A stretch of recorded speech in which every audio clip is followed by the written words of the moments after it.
one of the most important things you could do as a parent is be really committed to your own healing journey. Our goal is to not make our kids into bows, but is to shoot them from this moldable bow and to shoot them swift and far. They can teach you perhaps more than you can teach them if you let it. Mm-hmm. They come through you, but not from you.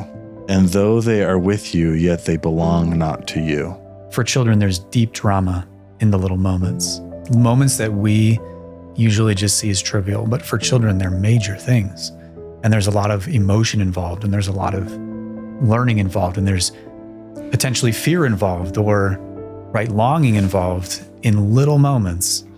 And to self-limit, by putting away my adult things and playing with these little fishy figurines, we enter that world, and then we can see the drama behind these little moments for our kids. Yeah. Acting on emotions as guides to truth. Stillness. Surrendering to what is. Seeking. Using my gifts with purpose. Light.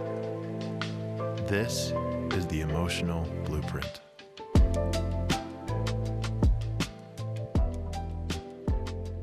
Let's enter into what's next. I think maybe we kind of talked about late childhood. Do we want to talk about the teenage years?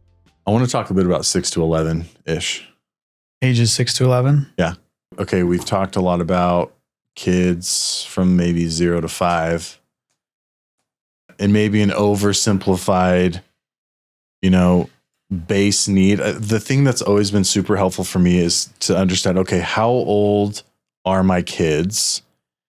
And what is the way that they are going to feel what's the best way I can feel connected to them? This is oversimplified, but it's been really helpful for me to how old are they, and based on their age, how do they receive love or connection the best?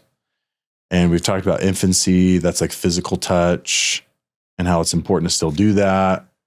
And then, I don't know, 2 to 5 or 1 to 5, then play becomes really important. And correct me if I'm wrong. And you still want to do the physical touch, but then these categories have kind of been helpful for me as a parent. So 1 to 5, okay, play is really critical. And then, 6 to 11, their imagination starts coming in a little more, their creativity. And so I kind of have always thought just social engagement. I guess I want to ask you about this. What I've kind of seen as a therapist is from 6 to 11. This is when it's important to really kind of stoke that join them in the world of imagination, talking about space and whatever, but also just almost any social engagement seems to be valuable, whether it's talking about aluminum foil or random stuff. It almost seems to be that around the age, that social engagement, they feel important. They feel that they're important to you. And I'm curious, I want to get your thoughts on what's maybe important around those ages, and if what I'm saying has any validity to it at all. So it sounds like by social engagement, what you're referring to is pulling them into somewhat of the adult world and entrusting them with not necessarily full-blown adult topics, but being able to treat them more as is that kind of what you're referring to? The socialization? Yeah, telling stories and imagination and making stories up and talking about space and Mars and whatever. It seems like the topics don't necessarily matter as much, although there's important topics, whatever. But I'm noticing this with my oldest, she just thrives on this, Dad, come talk to me, come spend time and just talk about, I don't care what it is. Sure. It can be about rabbits. Yeah. Whatever. No, I love that. So, I mean, if you're going from physical touch to experiential play, and now you're getting to how do we communicate? How do we talk? How do we exchange ideas? Cool. And I think that's, spot on with the developmental period, which is now they're capable cognitively of like those logical operations, that means that they can send and receive love in more like, I don't want to say abstract terms quite yet, because that's a little bit later, like abstractions. But yeah, through like direct communication and those direct expressions as well. Obviously, younger children can understand those things, but it becomes more meaningful to a child that's now in grade school, usually. Yes. So I know you're a great father. I know that you are. I just know it. Okay. I haven't seen you with your kids. Thanks for the vote of confidence. But I'll tell you why I know that. But I'll tell you why I know, but I'm going to manipulate you first. No, I want to ask you a question first. I know you're a great father, and I'm going to tell you why. Why do you think you're a great father to your kids?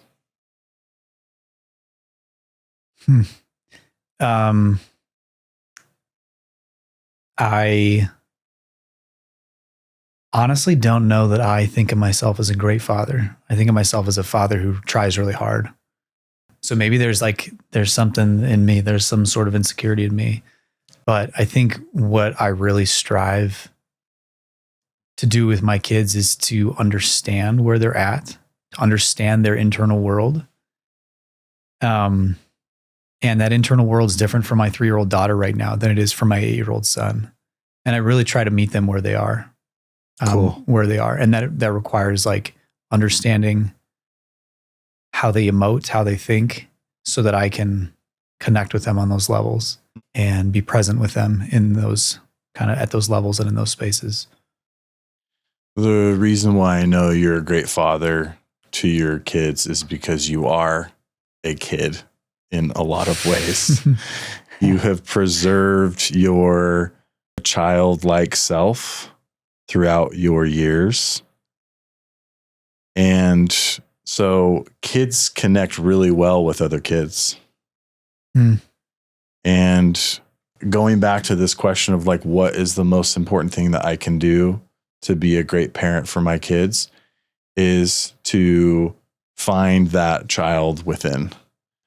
How do I do that?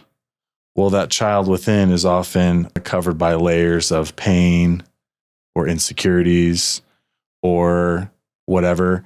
And so the motivation for us as parents to pay attention to what we're feeling, look at what we need to let go of and heal from. And I would say one of the most important things you could do as a parent is be really committed to your own healing journey. For your kids to see that, whatever, if they see any of that, cool. But the natural benefit of going through this healing journey is you integrate your current self with your child self. So you become a child with the wisdom of an adult. And kids love that. Yeah. They love to connect. That's a cool way of saying it. They love to connect with that. So I know that I know you, and I know you've been committed to that journey for a long time, ever since I've known you for the last 17 years. And when we reconnected and went out to lunch, it was like, he's the same person. It was so cool. It was like within 5 minutes, I'm like, he's the same person. He's still a child with, a little bit more wrinkles. I'm just kidding. A lot more wrinkles, for you sure. You still look so young, man. It's cool. I'm getting more wrinkles. But any thoughts on that, man? No, I just appreciate that. That's like, in my mind, that's a really high compliment to say that someone has maintained connection with their inner child. I have so much reverence for the period of childhood, and I have so much awe for the period of childhood and like how important it is, how beautiful it is. And I get sad when I think about the fact that like 75% of the time that I'll know my children is when they're adults. And so I only have this small period of time with them. But they keep me in touch with my inner child. But yeah, that's a high compliment. I appreciate. Of course, man. I appreciate you saying that. I love the other thing you just said. What is the benefit of having kids and being a parent? Well, they can help remind you of who you really are. They strip away so much ego if you let it. If 100%. You let them, right? Again, they can teach you perhaps more than you can teach them if you let it. I've shared this experience before, but I want to share it with you. It's just it's one of the most beautiful experiences I've had with, I'm getting a little emotional with my daughter. This was probably a year ago. We're walking outside in the grass, and I'm like carrying this TV up here to this office. And I like look behind me, and I see that she's like looking up in the sky. I'm like, what is she looking at? And the first thing you should know about my daughter is she loves bugs. She's obsessed with bugs. So she looks up and she sees this giant dragonfly. And I put the TV down. I stop and look at her, and I'm like, what? Because I could just tell she was up to something. And just instinctively, she just puts her finger out with a smile on her face. And I kid you not, that butterfly, like with laser speed, that dragonfly with laser speed just went straight to her finger and landed right on her finger. And she looked at me and she said, "Daddy, Daddy," and she's crying. She's like, "Daddy, Daddy, look." And I went over to her and I knelt down next to her and I started crying too. It was like this moment frozen in time of this miracle of this dragonfly, just like this faith of a child, just the natural and purity of a child to just instinctively put her finger out and just to see the miracle happen has had a huge impact on my life of, wow. Like there's a real force that is out there that's supporting us in our life if we are willing to just put our finger out, and the miracles can happen. So what are your dragonflies? What is it that you really are seeking or wanting? And it comes if we put our finger out. So I need to be more intentional about learning more and seeking. I think seeking, the biggest thing that I've learned so far from talking to you is I need to be more intentional seeking to learn more from my kids, because there's these beautiful lessons that I believe there's some that I know we will only notice if we are intentionally looking for it. That was a cool one because I wasn't intentionally looking for that. I was like, I almost missed it. But man, so if we want to benefit more from parenting, just kind of this other plug-in for like, how often can I take time to seek, to whether that's meditate or prayer, to notice, powerful lessons we can learn from these pure messengers, is how I see it. So just any thoughts, Manor, on that? Yeah, lots of kind of layered. There's so much in there that you said that so interesting. But yeah, like you said something like, I almost missed it. And dude, that is like the trap we fall into daily as parents. There's so many moments that are so beautiful with children and the way they're growing and the things that they're learning and how they're developing. And we miss them so often because we're so caught in our minds and our busy worlds and our like hectic lives.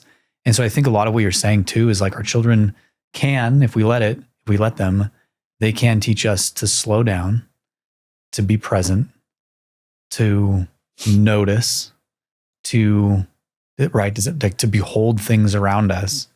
And the connection with our children, in fact, often requires that kind of slowed down pace, that presence, that intentional self-limiting is a strange, that makes sense. Like, oh, totally. When I play with my daughter, like, why is Candyland fun? It's like not actually a fun game, but it's the worst game ever made. It's the worst, but it is fun because I am choosing to self-limit I'm beyond Candyland, but like I can self-limit and be present with her. And then it's a totally different experience. Okay. So that is so powerful, man, because how often do we, if we have little kids or even teenagers, we say like, oh, I don't want to spend time with them because I don't like building blocks, Right. or I don't like playing Candyland, or I don't like going to volleyball games with as a teenager or plays. It's like how I say this with love, but how adolescent are you in the way that you're thinking, where Right. you believe that you have to like what someone else likes to connect with them? Oh, yeah. What? I'm saying this to myself too, because often we call it, my daughters call it, Dad, can we do me and you time? Me and you time, Dad. And it's so cute. And sometimes I'm like, oh, I don't want to play with this little tiny doll, and just like, I don't want to do that.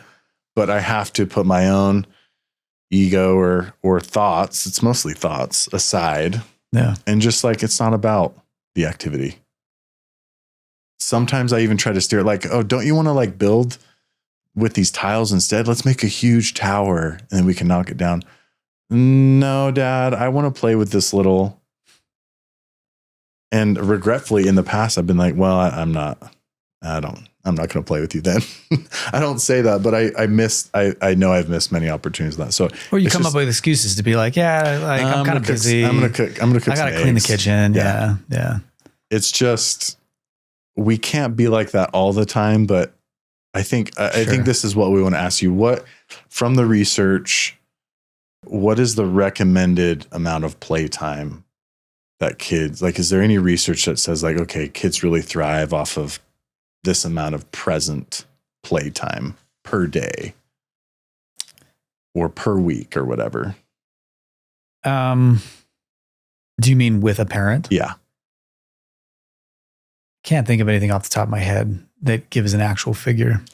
There's a time that floats around in therapy, however valid it is. I feel like it gets a good, it just seems like it. I've seen it work pretty well, which is why I keep using it. But like 15 minutes. I was going to say it's in the 20-minute range is I think for real presence. Yes. Not just like I'm with you in a room together, but like I'm with you on their level, like you were saying earlier. Exactly. And not like the literal, like on the ground, but like, I mean, that's a very like figurative way to even put it, right? Like you talk about getting down. It's like you can get down on your knees, but be on your feet. It's the meaning behind that of just intentional being in their world. Like I think of that as being the way to connect in their world on that level. I like that. And if you really want to enhance that, it's like when thoughts are definitely going to come in when you're with your kid of like, oh, I got to do this, or like you are letting the thoughts pass, and you are not, you're in a state of non-thinking and being, because both can exist at the same time, unless there's a current problem to solve or something. But just a commitment to, it's like vacation mode with my kid for 15 minutes. Yeah. And like you said, you can't always be in that frame of mind, in that state, but like, even if you can create a goal to like, let's say 15 minutes with my child, 15 minutes, and that can be hard with each individual child if you have multiple kids. But then anyway, I had a moment like that this morning, where in the busyness of getting one kid off to school and trying to get my things ready for work, my daughter was playing at the table with just two little fish figurines. One was a big one and one was a little one. And she said, come play with me, Dad. And I just thought, I have 30 minutes left. I'm supposed to go do this. I've got this task before I head to work. Actually, what it was I was like, oh, I got to get my 30 minutes of scripture study in today. Right. So a good thing. I was like, oh, I got to go study my Bible. Time. Yeah. And then I was like, okay, I'll just play with you right now. I don't always make that decision, but like this morning I did. And she was pretending that the fishies she says it's a daddy fish and a Lena fish. Her name's Lena. And then she began to act out like the drama of her life between her and her daddy in these two little fishies. And as we did this sociodramatic play together, this was, again, like you said earlier, like her expression of her feelings toward me. She acted out the act of me going to work and how sad she got when I go to work. And then when I come home, how happy it made the little fishy. And all of that emotion is coming out for her in the play and in the presence. Mr. Rogers said, not me, but Mr. Fred Rogers said, For children, there's deep drama in the little moments that we often overlook. There's deep drama in the little moments. Yeah, for children, there's deep drama in the little moments. Moments that we usually just see as trivial, but for children, they're major things. And there's a lot of emotion involved, and there's a lot of learning involved, and there's potentially fear involved, or longing involved in little moments. And to self-limit, by putting away my adult things and playing with these little fishy figurines, we enter that world, and then we can see the drama behind these little moments for our kids. Yeah. How cool is it that she wanted to express that to you? Yeah, that's pretty special. About your relationship to you, not with mom, but to you. That's evidence that you are doing something right. So that's good. Okay, I want to share this. Quote. That book's like 100 years old. This passage. This book is literally 100 years old. I actually came across this last night, and I knew I wanted to talk with you about it. So this is talking about parents and their relationship with kids. They come through you, but not from you. And though they are with you yet, they belong not to you. You may strive to be like them, but seek not to make them like you, for life goes not backward nor tarries with yesterday. I just think this first part is really powerful. They come through you, but not from you. And though they are with you, yet they belong not to you. We've been talking a little bit about trying to let go of our ego that we might have as a parent. They come through you, but not from you. And though they are with you, yet they belong not to you. And so it reminds me of something that I want to share with you. And then I have a question for you. It reminds me how we've been talking a lot about attachment today, and we've been talking a lot about attachment on this podcast, how attachment is so necessary for children. But attachment as an adult is what we've talked about in a previous podcast is actually not healthy. Because attachment as an adult, the way that we've been talking about it, so the goal is to be very connected with our kids, but not attached to them. And so the way that we've kind of been explaining that is attachment means a need, where connection is a want. Like, I want to connect with my kids, so I'm going to connect with them. Whereas an attachment is, I need this person or this thing to provide some kind of balance or happiness in my life. Okay. As soon as we are attached to someone, it limits, it's not actual true love because it's selfish. We are doing it for us. We need it. Okay. So we've been talking about this. So it just, what I see a lot, and I want to ask you a question. What I see a lot as a therapist is that parents become attached to their kids, which is not good, because then they try to form their kid in who they want them to be. Or in some ways, they try to rewrite their own story through their child. And they're trying to mold them to be this all-star athlete, or this, instead of allowing them. I see how you're using that term. Yeah. Attachment. Instead of allowing them to develop with this support and response and all this good stuff that you're talking about today, to allow them to develop into who they are, rather than what we think they should be. Yeah. That still includes boundaries and all these important things, but what's the balance between, how can somebody know if they are maybe in an unhealthy way attached to their children? I think I kind of described a little bit of that, but what can somebody do perhaps to correct that? Or any other thoughts you have about what we're talking about? Yeah.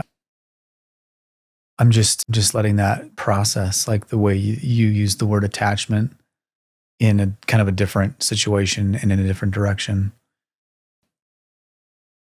Parents attached to their kids, like trying to live vicariously through their kids, or is that kind of Well, okay. So if as an adult, if I am not fully feeling secure or happy in who I am, I see. Okay. I unconsciously That projects onto your will try to children, yeah. employ other people Mm. to fulfill my own happiness and balance. And this happens unconsciously, and it happens a lot. I see this happen a lot in parenting, and this has a deep impact on the kids. And I guess I want to get your thoughts on that. Just to share maybe an example is like, as a parent, if I need my kid to provide some kind of happiness or balance for me by acting a certain way or being a certain way, then it limits how much I'm actually able to be there for them. Instead of, I don't know, it's, I don't know if I'm explaining it very well, but the impact that I've seen it have on the kids is it develops an avoidance of their own needs. Like they don't trust that. It's like they feel like their responsibility is to be there for their parent, Mm-hmm. for their parent not to actually be there for them. And that leads to a lot of issues in relationships. One of my clients, she always felt like she had to be there and be an emotional support for her mom in her teenage years, because her mom was so unstable. And her mom was reliant on her for this emotional support. Well, so she got really good at emotionally supporting people, but then she becomes an adult, and we're naturally drawn to relationships like our parents. And we naturally, unconsciously will engage in the same. So she gives a lot in relationships, and then she gets really hurt or feels sad when she doesn't get anything back. Well, it's like, well, what's sad about that story is you're just recreating this relationship you had with your own mother, as an example. So yeah, that might be a bit of extreme one, but no, it's not. And you're describing pretty well, like, the parentification of kids, or when it happens in a couple dynamic, triangulation kids, right?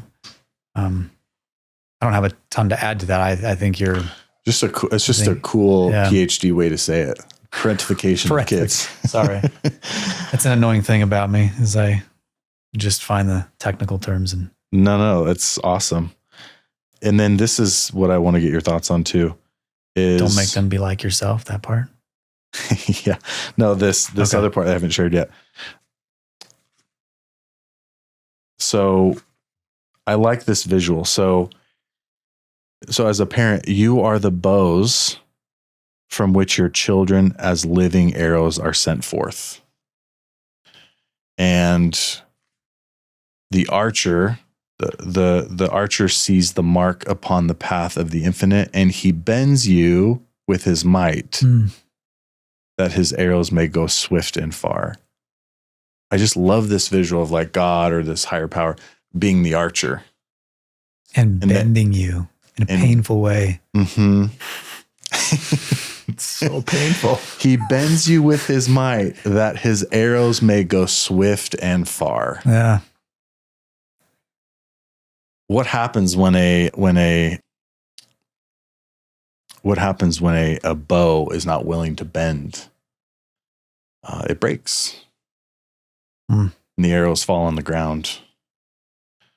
And so I just love that visual of how our goal is to not make our kids into bows, but is to shoot them from this moldable bow and to shoot them swift and far. And to not, while the arrow's flying out, not to grab it and bring it back in, but to let it, fly. Yeah, I mean, it kind of adds meaning to like the growing pains of parenting, right? The struggles of parenting, the stripping down of the ego. On one hand, we can see that as like, oh man, I resent this thing called parenting.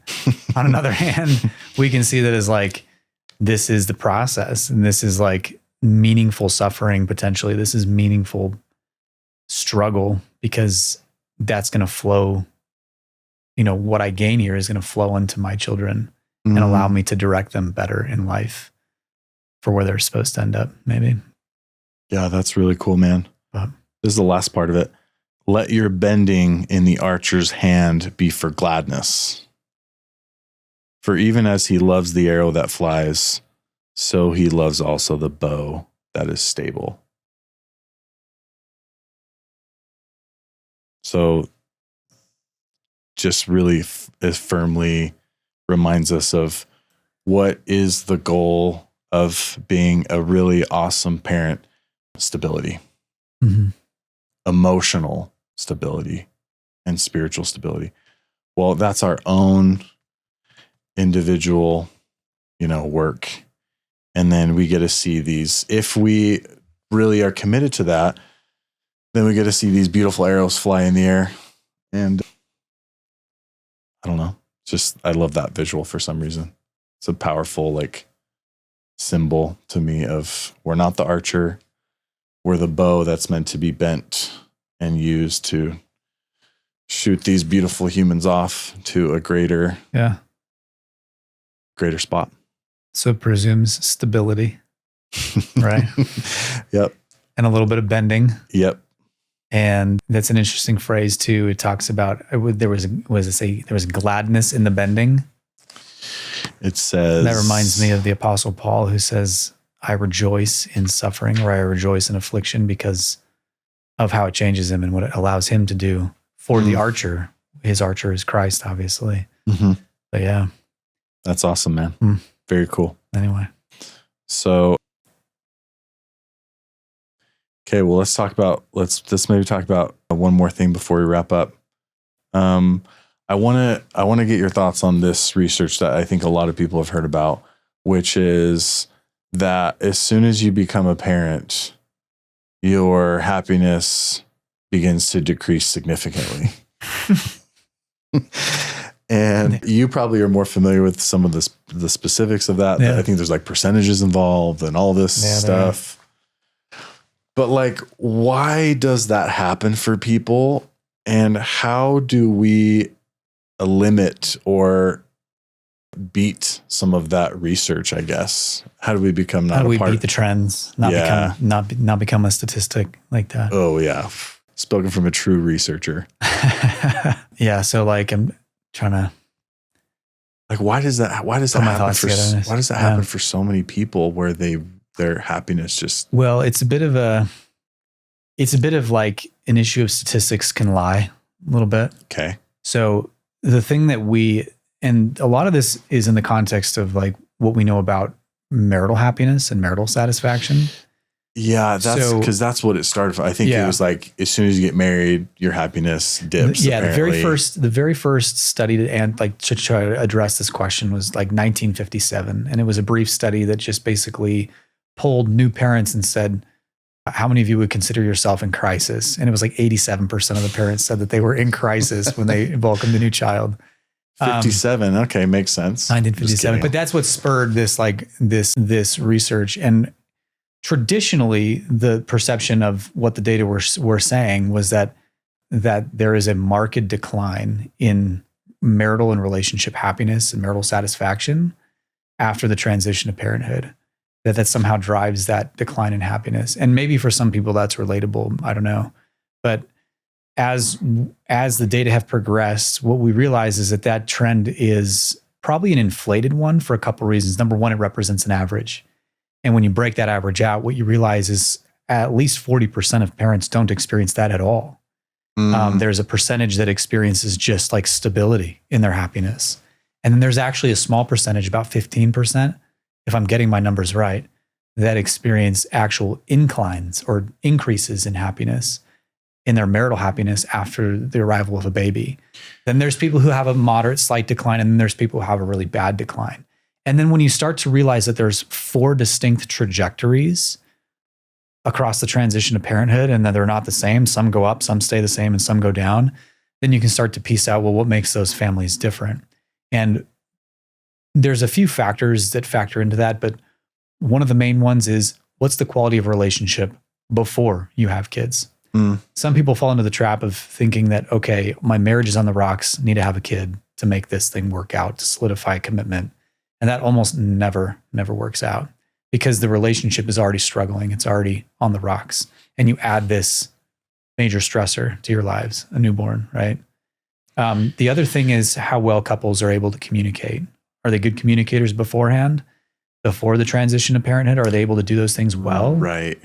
Then that transition is going to be a little bit easier for them, sometimes a lot easier for them. What's really interesting of what you're sharing that comes up for me is like, I wonder how much different those numbers are compared to just like an average, I don't know, 10,000 people that just in life in general, like, you know, some experience some slight incline in happiness. Yeah. You know, it's like, how different are you would probably know, but I would submit that that's probably not that different from just no, you're a life you're living. Spot on. You're spot on. And that's the thing. That's the next iteration of this is that there was, for a long time, there was never a control group to say, well, let's control people like couples who have a kid versus couples who never have kids. You don't have one. Yeah. And what you actually find is that most of the decline in that, like the average decline in happiness over time, because it's just an average, there's variability there. But most of that average is accounted for by time and not the transition to parenthood. For some people, it's like it can quicken that or hasten that. But again, that's not all couples. But most couples, on average, will decline in their marital happiness and satisfaction just as a function of time and life happens. And so I think there's some truth to the fact that the transition to parenthood is challenging, but it's an extrapolation from the better data to say that that's like the transition to parenthood will beget a necessary decline in your marital happiness because that's just not supported by the data. Time is what drives most of that. Right. Yeah. Just a thought on that, man, that I think is interesting. One of the things that we see a lot in therapy in relationships, especially with people that when they're first married, is that they do experience a dip in, like, I don't know if it's happiness, but disappointment. And I guess we could call that unhappiness. And why is it that so many people, when we're seeing these marks of like people getting divorced, like a year after marriage is going up quite a bit.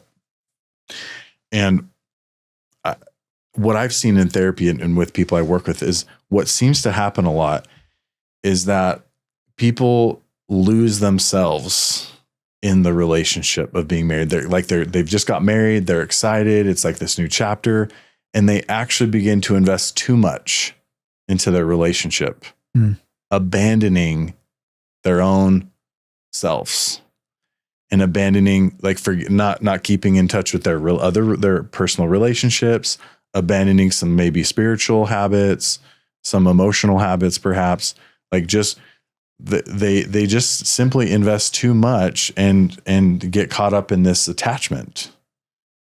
And then naturally that the honeymoon phase, whatever we want to call it, kind of fades. And then there's this natural like disappointment where they're like, I just don't feel like you've changed. I don't feel the same way that I used to. Like things have changed. And it's like, well, that romance or that whatever feeling is meant to fade. And then like, what do you got? Where are you at individually? And there's this adjustment that either people make or they don't make. And if they don't make it, it seems like they get divorced. And if they do and are able to kind of figure some things out, then they're in good shape. But it reminds me of parenting a little bit, how, kind of maybe a different take on what we're talking about is even if you have these beautiful, pure kids and you have the most important relationship in your life is still yourself. And you have to make sure that you are taking care of what you need spiritually and emotionally to provide the stability and to be solid so that you're not breaking when the master pulls this bow, So any thoughts, man, on what we're talking about? Oh, you just summarized that really well. Like so much of our success in marriage, so much of our success in parenting has to do with like our willingness to do the inner work on ourselves. And sometimes that's tough and people avoid that. And it causes like that has ripple effects into their parenting, into enmeshment in marriage and with partners. But yeah, the more like stable and steady we can be as individuals emotionally, and that doesn't mean we have to be perfect, but it means that we're committed to like doing the hard work and doing the inner work so that we are in a secure place emotionally that's going to spill over into our relationships for their good, I think. Cool. Yeah. Well, dude, let's wrap up with a couple bonus questions, man. Okay. I do want to kind of maybe complete the developmental phase. And I want to just like, is there any, I think the one question I want to ask you when it comes to like the teenage phase, what do you share with people perhaps about this phase or what do you think is important for people to know about this phase of like raising teenagers? Yeah. This one. Yeah. And what I know on this topic now is limited to like what I know from the academic research and the research that I do, because I don't have a teenager and I totally acknowledge that too. But some of the trends and the patterns are that this is a hard period of life for different reasons. And one of the primary reasons is that adolescence, one of the most important needs for the adolescent period is this development toward individuation and autonomy. So we're talking about the importance of being that individual and being a steady, emotionally steady individual. And this is where that begins to develop, is the adolescent period. And so it's requiring a major change in how parents approach parenting, right? Parents are used to structuring everything for their kids, making decisions for their kids. And now they have to kind of step back to a degree, right? Just maintain that emotional leadership in the home, but to a degree allow children to begin to develop their individuality. And that creates all sorts of downstream growing pains for families that are natural and normal, but require some work. Yeah. And I think the attachment from the parent side that I think really reminds me of what you're saying is this is when I think parents overprotect their kids because they are too attached or they are attached to some degree. And so it's like, it's so important for your kid to fall off his bike and to get broken up with by a girl, right? Yeah. To fall off his bike and skin his knee so that he is more motivated to learn how to ride that bike really well. And I think this is a common thing that I see. It's so fascinating, man, because with some teenagers, I see like these prodigies, like, holy cow, I've never met an individual more amazing than you. And you're 16 years old. Like, who are you? Or you're 17, like what? Or you're 13. But then that's more rare, but it's pretty, but then I see a lot of teenagers that are very weak and they have almost no resiliency. And it's like, well, why? Well, because as soon as they fail a test, their parent calls their teacher and is like, hey, like you need to pass them. They can't, you need to pass them. This is ridiculous. And then the teacher might change the grade. It's like, what? Do you realize what you're doing to that teenager? They're about to fall off the bike and you're putting in a nice cushiony mattress right underneath them so they experience no consequences. Right. It's like, there's a lot of love as a parent in letting your kids fail. And then coming in with like this loving support, like I'm here for you. I understand kind of some of the things that you're saying, but you gotta, like, I say this sometimes to parents, like the most important thing you can do for your kid right now is to, I know you don't trust them, but you need to back off and you need to let them fail. We already know they're going to fail.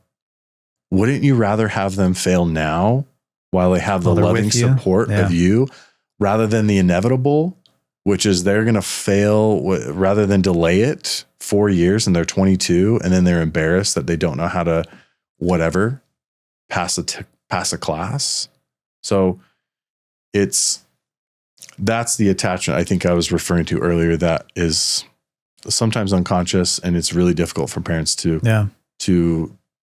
step away from that and to let this individual develop and fail and grow and to Yeah. Yeah. And that's another thing that you have to consider in the context of what we know is like struggles with anxiety and depression have doubled, sometimes tripled in the last 10 to 12 years. Yep. And you have to think about, has our parenting changed? Has our parenting shifted? And what degree does this like tendency to kind of be intrusive and overly accommodating for our kids, what does that do for their ability to develop independence and emotional resilience? You've probably seen this before, but there's statistics saying that kids don't drink as much nowadays. They don't take as many risks. Like they're not getting out and having the same kind of romantic relationships. They're not as sexually active as they used to be. And it's not that we encourage, obviously, kids to drink and do risk behavior, but it's just showing a difference in like how kids are oriented now. They're just not as out in the world. And does that make sense? That's fascinating. Yeah. It makes perfect sense. Yeah. And so like, while we don't encourage like some of those risky behaviors necessarily, it's also telling that kids just aren't doing those things anymore. Yeah, they're just staying at home playing Yeah. video games or watching porn Right. or something. Yeah, unfortunately. Like look at those numbers Yeah. in that age range and what are the statistics on those and where those have gone. I mean, they've Yeah. skyrocketed. Or the thing now is, and this sounds silly, but like, it's like AI girlfriends that are, Oh my gosh. Yeah. What world are we in? yeah, where is now like you don't have to risk yourself emotionally in a relationship because you can, and there's estimates that say it's up to a third of young men. And there's no AI boyfriends. Yeah, I don't know. It's only AI girlfriends. Someone needs to create AI boyfriends. Anyway, sorry, I didn't mean to interrupt you. Go ahead. No, do not create AI boyfriends, please. I have No. daughters. I don't want to deal with that. Yeah, I think the idea though that you're pointing to is that like part of this period of life is a period where they're meant to experience failure. That's a part of individuation. It's a part of growing up. And it's a part of developing resilience.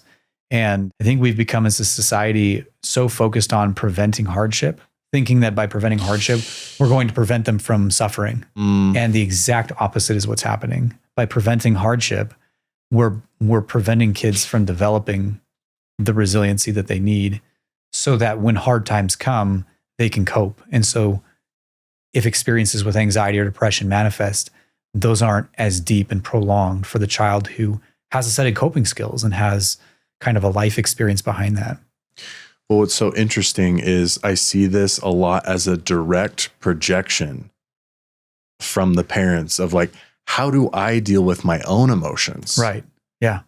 Like the way that I deal with my own emotions, I project that onto my children. So I'm kind of afraid of pain. I am not very emotionally resilient. So if my kid fails a test, I'm not going to let him experience that pain. Like I'm going to shield him from that because so that again, that's part of the attachment in the way that I use it as the parent side that is not really impacts kids and especially teenagers' resilience. So Yeah. the way that we respond to other people emotionally is often the same way we deal with our own emotions. If I'm avoiding my own emotions, Yeah. guess what? When my teenager is struggling emotionally, I'm going to act like I'm supportive, but I'm going to unconsciously avoid that because that's what I'm doing Be uncomfortable around with it. myself. Yeah. Yep. Yeah. And that's a critical piece too, because we know that the best way that children learn how to manage emotion is not from, the best way that children know how to learn how to manage emotion is through the way their parents respond to their emotions. Yes. It might be a little bit how parents model emotion, but primarily it's how parents respond Yes. to my emotion, because that tells me how I should respond, how I should manage it. And so when a parent is avoidant of an emotion or uncomfortable with an emotion, that conveys a lot to a child about what this emotion is, how it's valued, how it should be dealt with, etc. Wow, that's a truth bomb right there. And so it brings up the question, like, what is the best way for me to help my kid, my teenager, be emotionally resilient?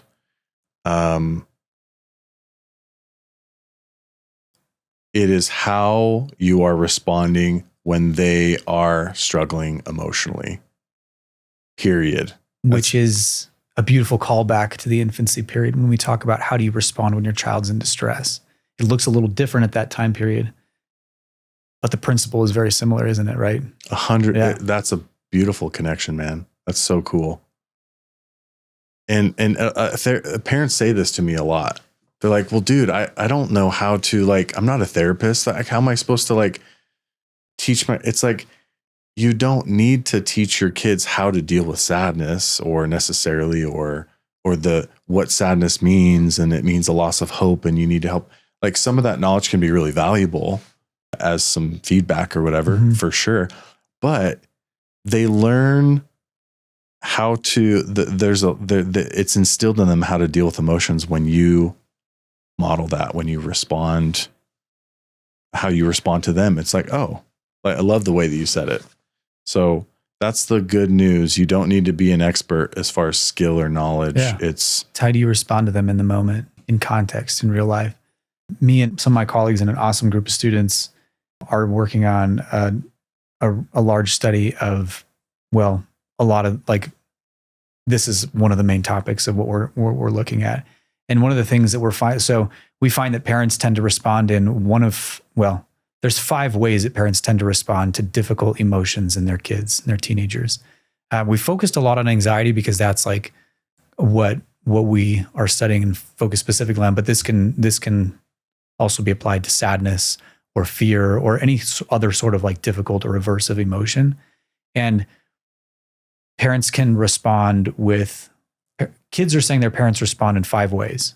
And it could be a combination of them, but not all of them at the same time. So there's supportiveness or validation, like, help me understand how you're feeling in this moment. Like, child presents as anxious and the parent tries to ask questions and tries to validate and basically say, like, in a way, I hear you. Like, this is hard. I can understand that.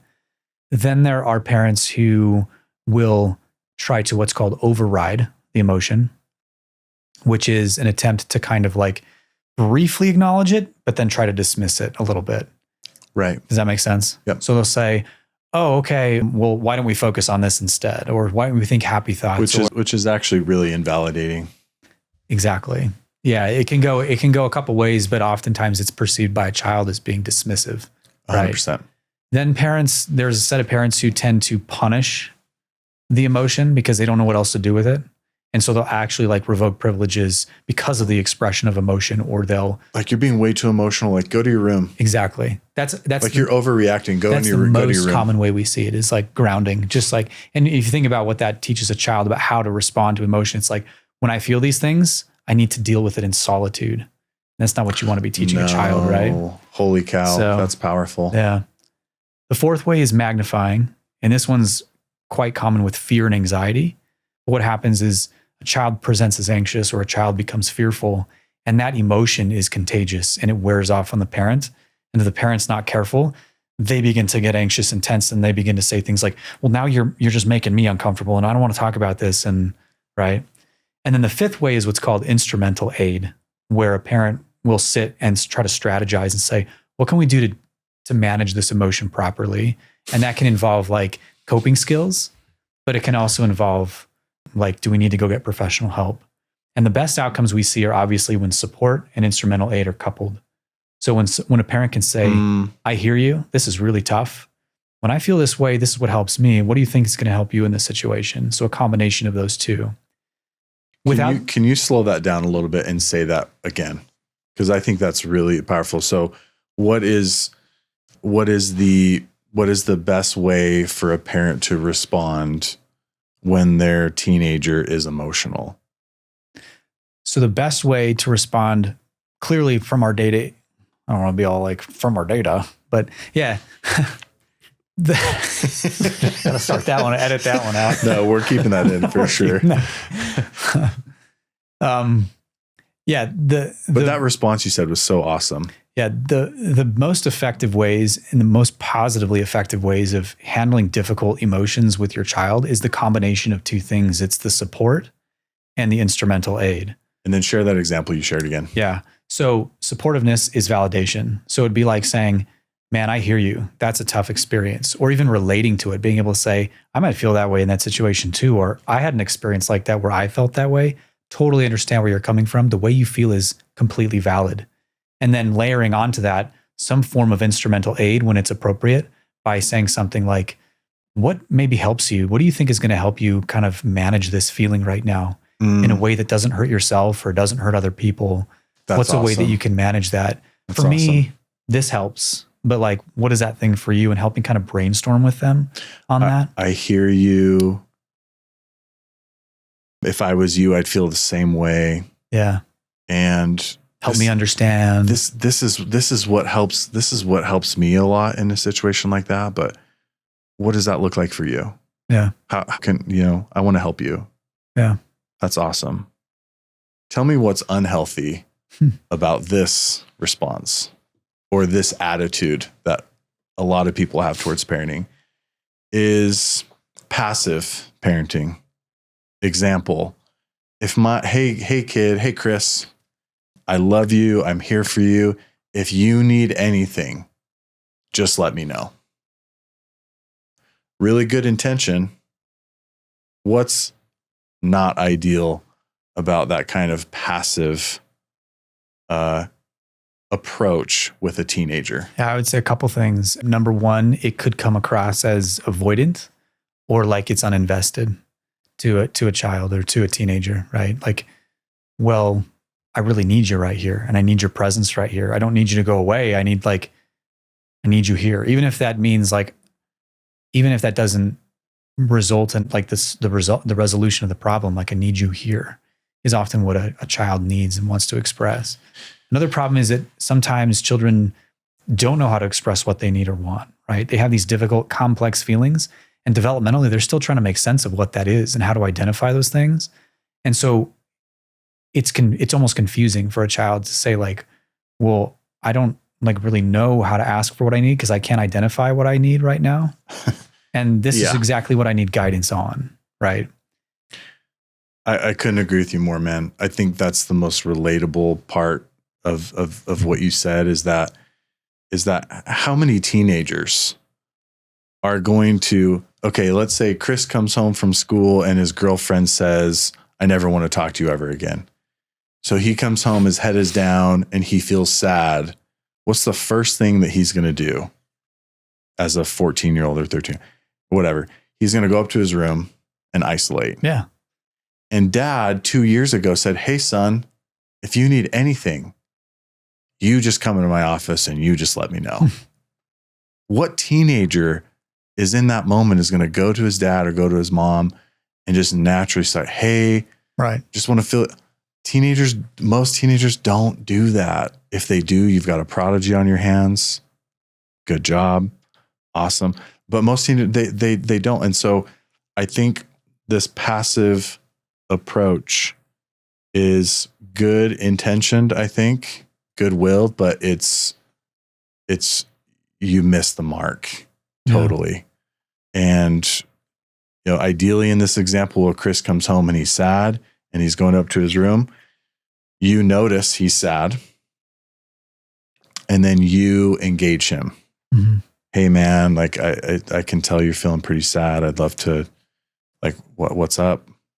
Hey dad, I don't want to talk to you. It's like, okay, no worries. Yeah. But then what do you do next? Do you just leave it at that? No, you got to go back. You got to be intent. You got to re-engage. Check in occasionally. You don't have to force them, but a little bit of, I wouldn't say pushing, but a little bit of initiating, and like they need to have this. These are transformational experiences for these teenagers when they have these moments like this, and then they feel comfortable, or even if you nudge them a little bit, and then they open up, and then you respond well, like, hey, like I would feel the same way too. This sucks. That just sucks what you're going through. And there's some kind of hug or embrace or, let's maybe talk tomorrow about what we can do to help. And, it's probably good to just feel it out tonight. And, let's check in the next couple of days and we'll help, Are you kidding? That's like, that literally is a transmission of worth from you into the soul of the child. And what I've seen with teenagers that I've worked with is these experiences, there's a permanency to that. It's really powerful. So, we have to be involved enough with our teenagers to notice when they are struggling emotionally and then initiate and respond kind of like how you've been talking. So 100%. And I think you brought up a good point there too. A couple ideas just to build on that is, yeah, they might not open up to you right away, right? They may be in a pretty sour mood. And that's not them saying, I don't want to be around you. That's not them saying, I don't want you here. It's just them saying, not right now, or not in the way, That's great. And I think that that's not an excuse. We might take that because if we're uncomfortable with the emotion. I tried. We might be like, I talked to him. I did my best. But yeah, that's continue return to it and show them that they were there. And sometimes too, like we can be validating and only validating for a while. We don't necessarily need to jump to, okay, so what should we do with these feelings? We want to get there eventually, but in those really hard moments, sometimes we just say, dude, this just sucks. Let's just acknowledge that this sucks and we can sit in this together a little bit. And more men struggle with this than more dads struggles with this, because the dads want to come in and be like, dude, I can see you're sad. Like, let's fix it. She's not, yeah, exactly, Dane.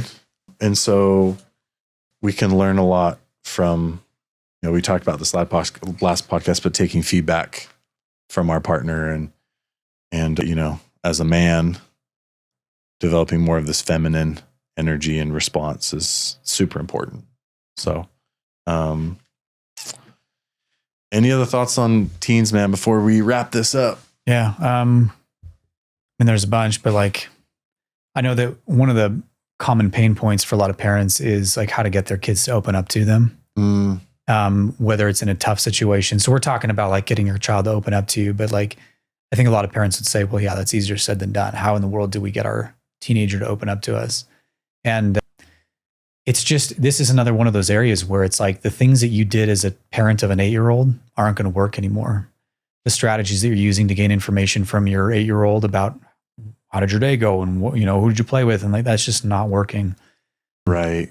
Parents will often try to like supervise and monitor their kids to figure it out, or they'll try to like solicit information and ask a lot of questions. And our best estimates are that accounts for about 5% of the knowledge that parents gain about their children. Fascinating. The biggest thing that parents, like the biggest source of knowledge for parents is just voluntary disclosure, allowing children the space and the time to then voluntarily open up to them about their lives. And that is tricky because it's like, it's no longer directly controllable for me. With my 8-year-old, I can just ask questions and I can supervise them and monitor them. And I know about their life. I can ask their teacher about this or that. But with a teenager, now the strategy is indirect. I can't expect that just asking them lots of questions and monitoring their behaviors is going to result in any meaningful knowledge. I have to instead create an environment in the home where my child feels comfortable opening up to me when they're ready. And the biggest two predictors of whether a child's going to open up to their parent, a teenager is going to open up to their parent, is when they're in like not a negative mood. So it's their own mood state. And the second one is their perceived closeness and trustworthiness of their parent. And those things are fostered by time spent and being present with your child. And so oftentimes it's spending that time together where the disclosure actually begins to happen. And when we allow that space, and that's a lot easier said than done. I get that. There's just no shortcuts, is there? Right. It's like you gotta, if you want to really, if you really want to have this open, cool relationship with your teen and really help them, you gotta put time in. Yeah. I think at that point, it's probably more activities, maybe leaving the home, going to a game, whatever, going to dinner, just hanging out. I love that word that Dane just used, like it's an investment, right? It's like, why are we doing these activities? Well, it's to invest in our relationship with the trust that will pay off. That will pay off for me and my child down the road because there's a relationship of trust that's built there and that will foster the type of communication that's necessary down the road. So, it's really powerful what you're saying about the whole voluntary disclosure thing, because there's no shortcuts to that. And this goes back to this attachment thing from the parent side of this need for my, like, this over controlling, or I need my kid to, I can't let go of this, that they're not opening up with me. I'm just not able to let go of this because I need them to become this. I need it. It's not for them. It's not actually what's best for them. I need it. Yeah. And so that's when parents engage in this, I don't think this is the only reason, but this is why parents engage in a lot of these behaviors you talked about, like the soliciting information, I've hired a private investigator, just crazy stuff. Masterful manipulation. It's like, yeah. So what do you think about this idea? Because I just think this is there perhaps is like this beautiful merging of quality time with our teenager to make them feel comfortable having this voluntary disclosure, combined with some intentional, like, asking them, or just kind of finding the balance with, I think. Yeah. I think both are meant to work together. Sure. So. Yeah. I don't think what we're saying is that you shouldn't ask questions. I think what it's saying is, if that's your strategy, it's not going to work. If that's like your only strategy, the only arrow in your quiver, so to speak, that's not going to work. It's not going to be nearly as effective as you think. But if you couple that with a focus on investing in the relationship, spending that time and doing that emotional work in your relationship, and then you can have that as a piece of the puzzle, a tool in your toolkit, then that can absolutely be beneficial. So we're not saying that things like monitoring and soliciting are bad. It's just, in isolation, this is what many parents are just trying to do because it used to work, and it's just not working the same anymore. As a parent, I think you're going to be really surprised how quickly some of this can work. Like, what I've seen is like the magical, this isn't research back, this is just what I've seen at my practice, but the magical time limit for consistent quality time with your teenager seems to be like 6 weeks.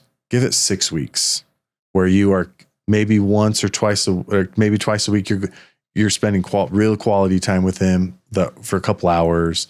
You're doing that consistently. You're letting them hang with their friends still. Right. And then watch what happens after 6 weeks. And, maybe you are tactful with not asking too many questions, but knowing that you want to know about how they're feeling and, whatever. 6 weeks can do a lot, is what I've seen. Cool. In the parent-teen dynamic. So, yeah, man. Awesome thoughts from you. Anything else on the whole teen phase? No, I think what we're seeing in the teenage phase and what we're talking about here is like a resurfacing of some of the same exact principles we saw when they were infants. The application is just very different. Does that make sense? Yeah, it's the time, it's the presence, it's the butt pats. The butt. Just kidding. Don't do that. Might want to be beyond that at that point. Don't do the butt pats to your teen, please. Yeah. That just brings it all back. Yeah. Wow. Just a beautiful full circle. Yeah. It's a beautiful connection for sure. Maybe one last question, man. Okay. Bonus question. Here's what I want to ask you, man. I want to ask you, out of all of your teaching experience at college and your research,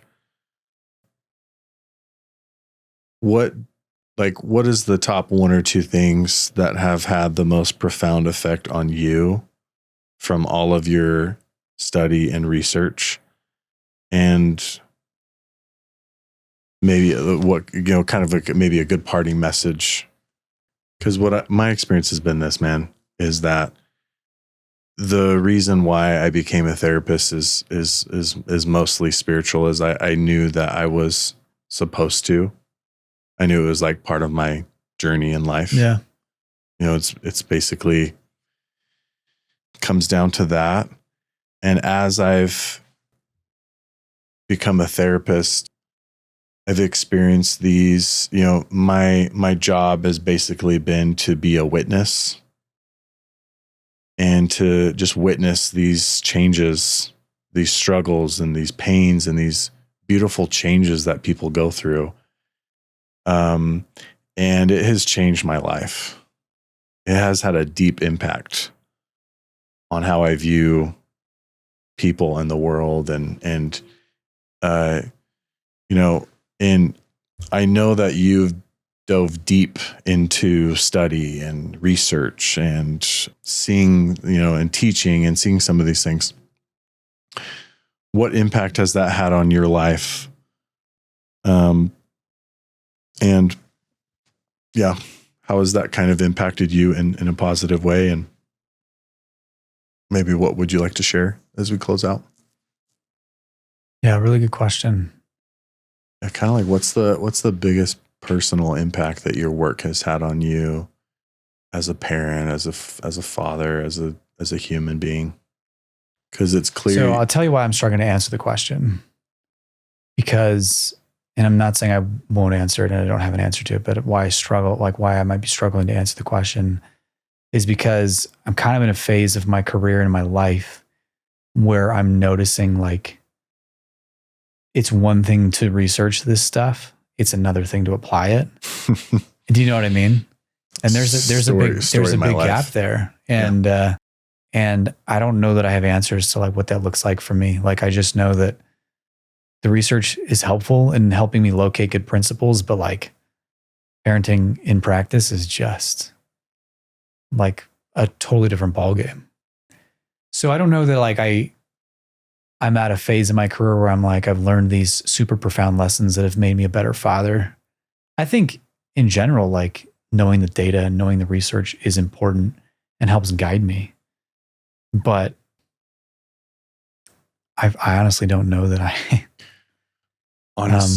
Honestly, man, I think that's a really powerful message as the parent expert to hear you say like, look, I spent countless hours knowing all the research and all the skills and all the data and everything. And it's a whole different ball game practicing it.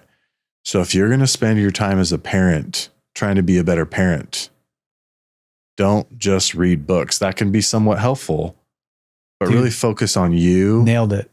Really focus on you and you working on, like, listen to other podcasts that we've put out, follow the emotional blueprint and really try to apply it. Yeah. I mean, there's just like, it's a really good point. There is so much in the way of like parenting advice in the world on Instagram, all over social media. And I think we are lost in information and perceptions and perspectives, and what we need is wisdom. And I think that can boil down to like who you are as an individual. We talked about you get who you are as a parent, and it's okay to parent intuitively as well, because you know your child better than everybody else. Take some guidance from, the science, but know that science gives you principles and not solid practices. Take those principles, they'll get you in the ballpark, but you've got to do the work to do it yourself and to figure out what works for you and your child and your situation. That's where I'm at right now. Amen, Mr. Rogers. If you have benefited from this podcast in any way, it would mean the world to us to have you subscribe, to allow us to keep it going and bring on inspirational human beings.